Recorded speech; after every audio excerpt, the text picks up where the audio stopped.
नमस्कार साथियों, मैं बोल रहा हूँ राजेश चौहान। आप देख रहे हैं स्मार्ट इन्वेस्टर ज्ञान। क्या आपने कभी गौर किया है, जब समुंदर बिल्कुल शांत दिखता है ना, असली खेल तभी समझ में आता है। तब उसी समय तूफान दस्तक देता है। इस वक्त ग्लोबल शेयर बाजार में कुछ ऐसी ही नज़ारे हैं। बस इस पे हम लोगों को ध्यान देना चाहिए, कौन सा किस तरह के चल रहा है मार्केट। एक तरफ दुनिया के सबसे बड़ा व्यापार अमेरिका के हाहाकार मचा कर रखा हुआ है। पूरी तरह से सब लोग सोच रहे हैं कि अब क्या होगा, अब क्या होगा। बड़ी बड़ी टेक कंपनियों के शेयर ताश के पत्तों की तरह ढह गए हैं। जो इतने दिग्गज दिग्गज कंपनी थे, ये हालत है।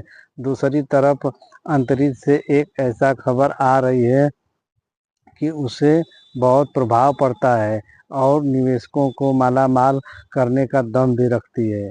ऐसी खबर है, जो कि ये खबर सब लोग नहीं बता पाते हैं, लेकिन मैं आप लोगों को एक खबर बता रहा हूँ। इसको ध्यान से सुनिए। अब असली खेल यहाँ शुरू होता है। अगले कुछ मिनटों में आपको वो अंदर की बातें बताऊंगा, जो कि आपको टीवी वाले न न्यूज़ वाले आपको गहराई से बताएंगे। अब समझ लीजिए वो क्या खबर है। अब खबर ये है कि जरा सोचने वाली है खबर। सिर्फ एक हफ्ते के रिपोर्ट ने और विदेशी बाजार में निवेशकों के करीब 100 लाख करोड़, दोस्तों 100 लाख करोड़ रुपए से ज़्यादा हवा में उड़ गए। इस पे आप ध्यान दीजिए। वह जो पिछले कई हफ्तों से जश्न चल रहा था, वो अचानक थम गया। थम गया है पूरी तरह से दोस्तों। 100 लाख करोड़ रुपया उड़ गया है। कारण यह है कि अमेरिका में नौकरियां बहुत ज़्यादा, इतनी ज़्यादा बढ़ गई है। वहाँ के बड़े बैंकों को अब ब्याज दरें बढ़ाने का डर सताने लगा है। सीधी सी बात यह है कि जब ब्याज दरें बढ़ने का डर आता है, सबसे पहले मार पड़ती है आईटी और कंप्यूटर बनाने वाली कंपनियों पर। ये गौर करने वाली बात है। ये ध्यान दीजिए कि जब भी ब्याज दरें बढ़ेंगी, इसे एक सरल उदाहरण से हम लोग समझ सकते हैं कि जैसे कि मान लीजिए आप अपनी बाइक लेकर निकले और अचानक पेट्रोल का भाव दोगुना हो गया, तो इसका असर आपके जेब पर पड़ेगा। पड़ेगा कि नहीं पड़ेगा? जरूर पड़ेगा। बिल्कुल वैसे ही इस वक्त खाड़ी देशों में यानी मिडिल ईस्ट में तनाव बढ़ रही है। खबर आ रही है कि वहाँ ड्रोन से हमले की खबरें आ रही हैं। ड्रोन से हमले हो रहे हैं। यहाँ गौर करने वाली बात यह है कि अगर यह लड़ाई लंबी खिंच गई तो कच्चे तेल की कीमतें आसमान छू लेगी, जो हमारे भारतीय शेयर बाजार के लिए एक बहुत बड़ी चुनौती बन सकती है। बहुत बड़ा चुनौती, जिससे कि आयात निर्यात सब कुछ बढ़ सकता है। शेयर मार्केट में अक्सर लोग यहाँ गलती कर बैठते हैं। वो डर के मारे अपनी जेब बंद करके बैठ जाते हैं। लेकिन इस समय समझदार जो निवेशक होता है, विरोधाभास में भी बड़ा अवसर ढूंढता है।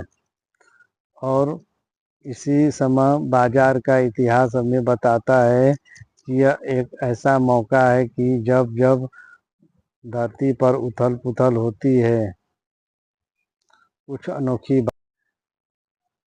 कंपनियां इतिहास रचने लगती है। एकदम पूरी तरह से जब कुछ होता है, इस वक्त पूरी दुनिया की नज़रें टिकी हुई है।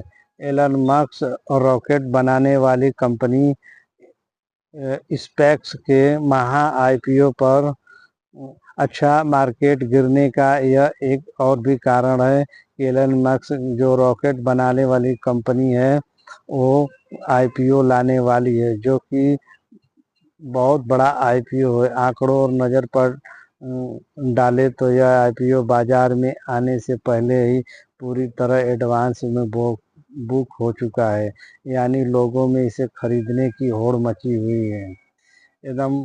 और सबसे मज़ेदार बात यह है कि अब दुनिया भर के 100 से ज़्यादा देशों के आम निवेशक भी इसमें सीधे हिस्से ले सकते हैं। आप और हम, यानी अब हम भी एलन मस्क और आप भी एलन मस्क के स्पेस मिशन के पार्टनर बन सकते हैं। इसे नोट कर लीजिए, यह जानकारी आपको आगे बहुत काम आएगी। पर मैं आप लोगों को बता देता हूं दोस्तों, आप एलन मस्क की कंपनी में लाइक करना चाहते हैं, अब इन्वेस्ट करना चाहते हैं कि नहीं। अच्छा साथियों, इस समय बहुत हड़कंप मच रहा है कि इस समय हमारे देश की जो अर्थव्यवस्था है, जो सिस्टम है, वो बहुत डाउन जा रहा है, लेकिन इसमें घबराने की बात नहीं है। और दूसरी बात मैं आपको फटाफट बता देना चाहता हूं कि एलोन मस्क ने एक और बहुत बड़ा आईपीओ ला रहा है। जो रॉकेट बनाने वाली कंपनी थी, वो बहुत बड़ा, उसका आंकड़ा मैं नहीं बता सकता हूं, पर न्यूज आया है। और दूसरी बात है कि हमारे देश का जो बैंकिंग सिस्टम है वो थोड़ा सा बदल रहा है, जो कि इसमें विदेशी निवेशक जो हैं वो आसानी से इसमें निवेश कर सकें। और दूसरी बात है कि इसमें तनाव थोड़ा रुकने का नाम नहीं ले रहा है, और तनाव जब बढ़ेगा तो समझ लिए कच्चे तेल का दाम आसमान छुएगा, जिससे आयात निर्यात पर प्रभाव पड़ेगा। अब इसको भी हम लोग एकदम गहराई से तो समझ सकते हैं, लेकिन रह गई बात कि कौन क्या, ट्रंप क्या बोलता है और इजराइल क्या बोलता है, इसके बारे में तो हम लोगों को ध्यान देना चाहिए। जो होमो हारमूज है उस पर भी थोड़ा पाबंदी और सिक्योरिटी लग गया है, इस पे भी ध्यान देना चाहिए। रह गई बात की अब देखते हैं क्या होता है एलन मस्क के आईपीओ पर। मुझे ऐसा लग रहा है कि इस समय आईपीओ का जो गिरने का, जो हमारे इंडिया की कंपनी, जो हमारे भारतीय शेयर बाजार जो गिर रहे हैं, आईपीओ का भी एक इफेक्ट पड़ सकता है, जो कि सब लोग पैसा कमाना चाहते हैं। एलन मस्क की कंपनी पर पूरी दुनिया का, देश का पूरा नज़र है कि ये कंपनी हम लोगों को पैसा बना कर देगी। अब जिसका देखिए